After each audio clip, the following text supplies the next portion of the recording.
Hello दोस्तों।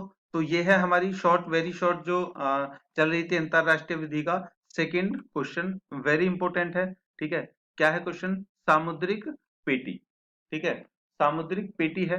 समझते हैं पहले ये है क्या, और उसी के बाद में पता चलेगा कि ये क्यों क्वेश्चन दिया गया है इसमें।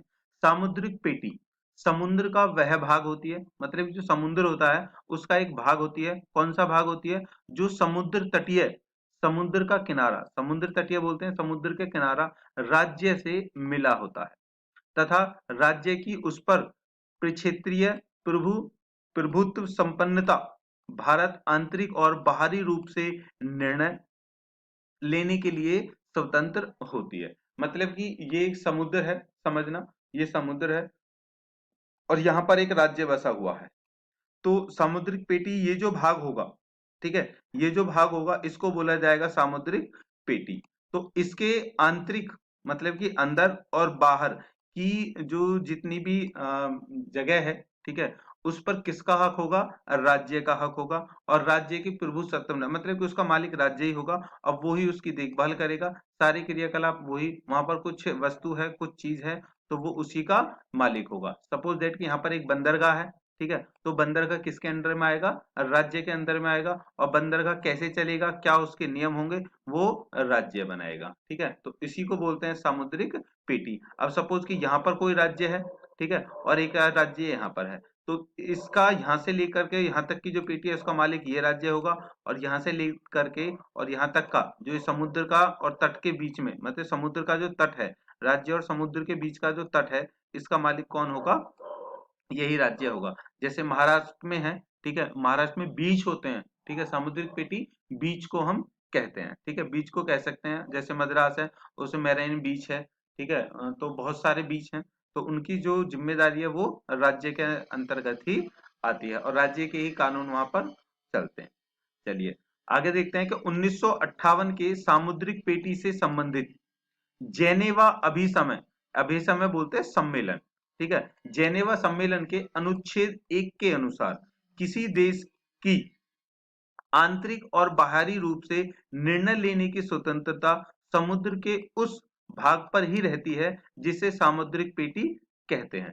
मतलब कि जेनेवा के 1958 में के जो सम्मेलन हुआ था उसमें एक अनुच्छेद बनाया गया था। अनुच्छेद 1 के अंतर्गत यही था कि जो समुद्र है उसके पास की, उसके जो तट है, किनारा है, उस पर जो अधिकार है वो उससे जुड़े हुए जो राज्य है उसी का होगा, और उसी को कहते हैं सामुद्रिक पेटी।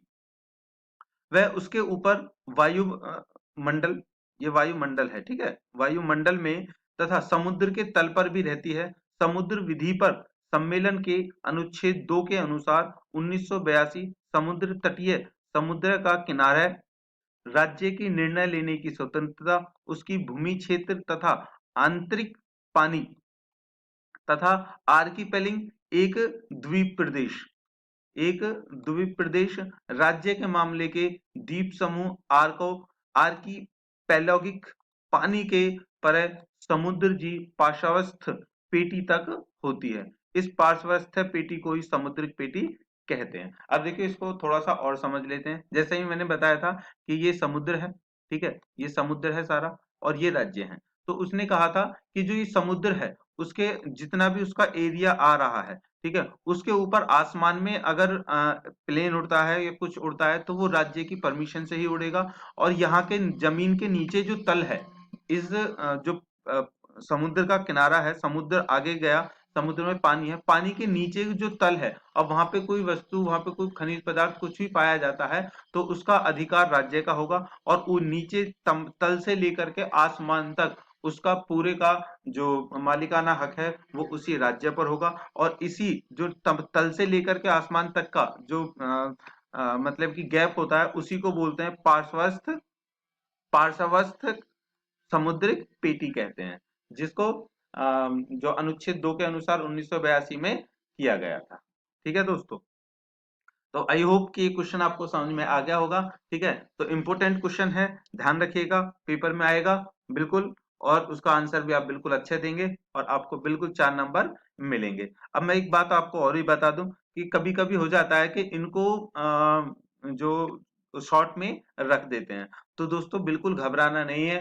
ठीक है। अगर क्वेश्चन शॉर्ट में भी ये आ जाता है तो उस पे थोड़ा सा अपने आप से तुम बना करके लिख सकते हो, और इन जो अनुच्छेद हैं इनको थोड़ा सा ध्यान रखिएगा, ठीक है। इनके ऊपर मतलब कि इनको रख करके उसके नीचे आप उसके कुछ विशेषताएं डाल सकते हैं, इंपोर्टेंट चीजें डाल सकते हैं, ठीक है। उसके बाद से आप क्या कर सकते हैं, इसको शॉर्ट में भी लिख सकते हैं। तो आई होप कि वीडियो आपको पसंद आई होगी और हमारा मेहनत भी आपको पसंद आई होगी। तो बिल्कुल भी लाइक और शेयर करना ना भूलें।